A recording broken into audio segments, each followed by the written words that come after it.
Si tu es quelqu'un qui a une capacité d'attention de 3 minutes, si tu es quelqu'un qui commence plein de choses mais tu ne finis jamais rien, et si tu es quelqu'un qui voudrait apprendre une langue, et tu sais que ça demande beaucoup de temps, mais tu connais toi-même que tu n'es pas personne qui a les self-motivation. Alors, je suis là avec toi. Je voudrais vous montrer 3 moyens d'apprendre français pour moi. Ça prend moins d'effort. Aussi, surtout, il est plus amusant pour moi et ça me rend plus facile de suivre et faire l'exercice tous les jours. Alors, le premier exercice pour moi, c'est lire un livre en français que tu as déjà lu. Par exemple, un de mes livres préférés, c'est le livre Call Me By Your Name. J'ai déjà lu ce livre en anglais, en chinois et j'ai déjà vu la film. Alors, je connais bien qu'est-ce qui se passe dans le livre. Je connais bien toutes les choses et toutes les conversations, tous les détails dans le livre. Et aussi, j'adore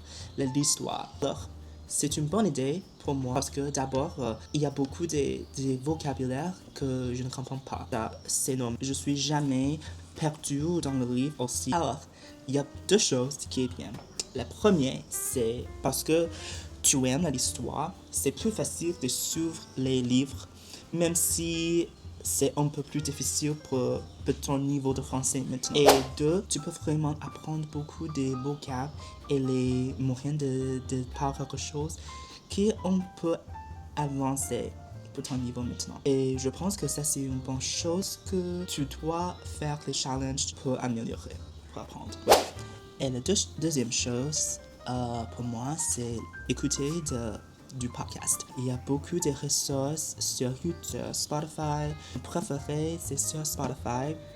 Une chaîne s'appelle Slow Talk in Easy French. Chaque épisode, c'est environ 20-25 minutes d'auteur sur un sujet de quotidien, de l'info de France. C'est plus facile pour moi de l'écouter pendant mes trajets. Il a les sous-titres que j'utilise quand je suis perdu ou je comprends pas quelque chose dans les épisodes. Les troisièmes, les TikTok ou les Instagram Reels de l'écriture française. C'est la plupart du temps, les vidéos, c'est facile de comprendre. Il y a les sous-titres, bien sûr, mais aussi la même chose comme doom scrolling sur TikTok. Elle est amusante, elle prend beaucoup de temps dans ma vie, mais au moins c'est mieux parce que je prends quelque chose.